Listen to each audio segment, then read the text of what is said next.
Welcome back, viewers. We have a remarkable 24-hour stretch of Fano operations across multiple zones and latest alarming updates from Amhara Tigray border. First of all, we will update you about Fano's Workshop Brigade captures two fortified military camps over 2,400 meters high in the Hana district. Footage will be shared soon on your screen. Secondly, about Fano takes control of Lemi, Robiti, and Demaseko in South Wolo.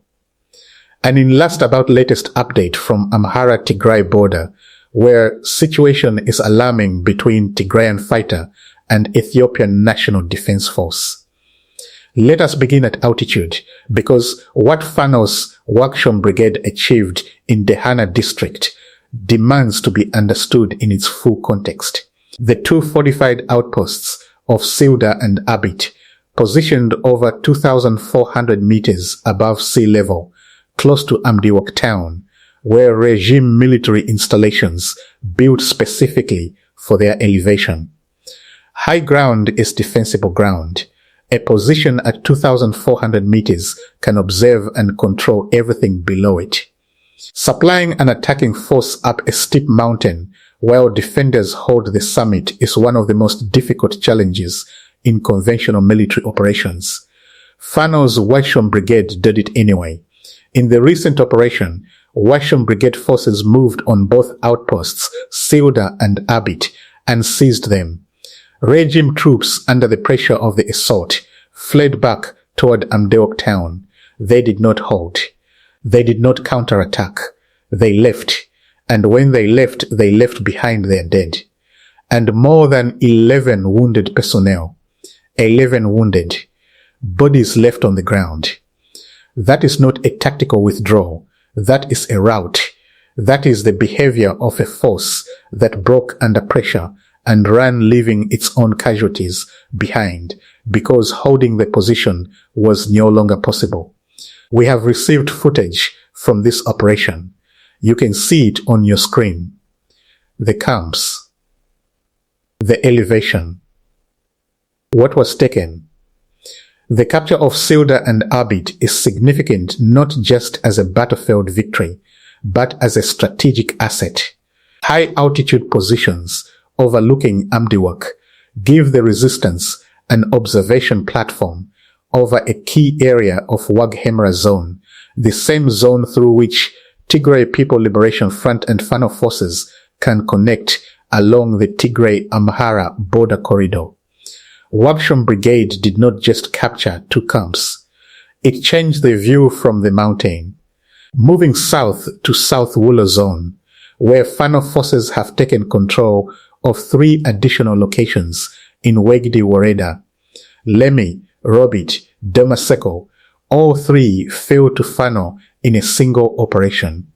We have reported extensively on South Wolo as one of the active corridors in this conflict zone where regime forces have been trying to consolidate along the A2 highway while Fano presses from the surrounding rural areas.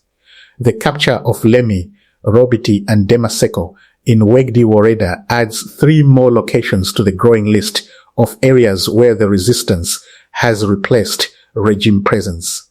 This is the pattern that has been building across Amhara for weeks. The regime concentrates in the cities. Fano fills the countryside, town by town, Woreda by Woreda. The space the regime leaves behind becomes the space the resistance operates in freely and with growing confidence. Now to the most strategically significant capture of the recent operational period. Downed Woreda, North Wolo zone taken by Fano in a decisive ambush operation near Zeta Bridge. Zeta Bridge is not a minor geographic feature. It connects Wadla and Delanta Woredas, two areas on either side of a contested stretch of North Wolo. Controlling this bridge means controlling movement between those Woredas. It is a choke point. And Fano chose it as the site for an ambush operation that changed the control of an entire Woreda. Fano units under the 31st Division of the Amhara Fano National Movement's 106 Corps moved on regime forces near Zeta Bridge. The ambush was executed. Regime forces in the area were overwhelmed. What followed was a systematic clearing of Dawned Wareda. Regime forces were pushed out, and in the process, a large number of regime personnel were captured. Militia, police, armed regime, aligned individuals, all taken by Fano in the aftermath of the bridge ambush. Additionally, a large quantity of firearms was seized as part of the capture of the Wareda. Dawn Wareda is now under Fano control. The 31st Division holds it. The regime does not. We have covered Dawn before it appeared in our reports as an area the Ethiopian National Defense Force had withdrawn from and Fano had entered. What today's operation confirms is that Fano has not just entered Dawn, it has formally and militarily established control, captured regime personnel who remained, and seized the weapons they left behind. The resistance owns that ground, not by default, by operation. And now, the most tactically fascinating report of the day. Fano's 34th Division, operating under the 106 Corps, Minili Command captured regime military tunnel infiltrators attempting to penetrate Fano positions. These were not ordinary soldiers stumbling into the wrong area. These were a specialized infiltration unit. They were equipped with night vision goggles, detection radios, equipment designed for covert nighttime penetration of defended positions, the kind of equipment that costs significant resources and is issued to units conducting targeted intelligence or sabotage missions. The 34th Division detected them, tracked them, and captured them. But here is where this story takes a turn that goes beyond the operational success of catching an infiltration team.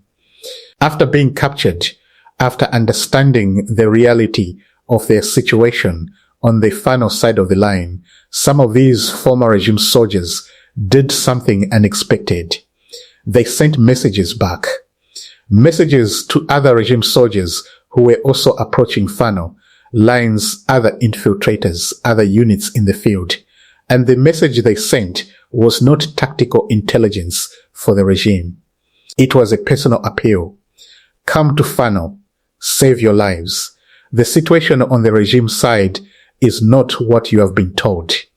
And it worked. According to the 106 Corps Media and Communication Department regime soldiers who were still moving toward Fano positions, having received those messages, are now arriving at Fano's front line, not as attackers, as people who have chosen to switch sides. More are arriving today. Think about the operational and psychological significance of this.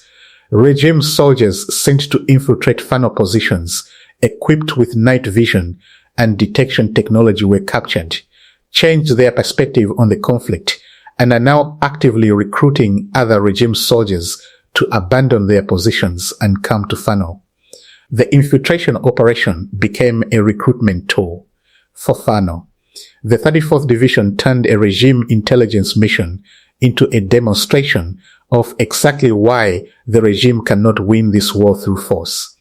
When soldiers who were sent to spy on the resistance end up sending messages to their colleagues saying come join them, the problem is not tactical. It is fundamental.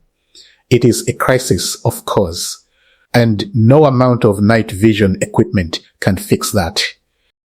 Apart from this, an important update from the South Wolo southern Tigray border, an area that has once again become one of the most sensitive security zones in northern Ethiopia. The border region remains heavily militarized. On the Tigray side, the Tigray military and local armed groups maintain a strong presence, while on the Amhara side, the Ethiopian National Defense Force, Fano fighters, and regional militia forces continue to operate.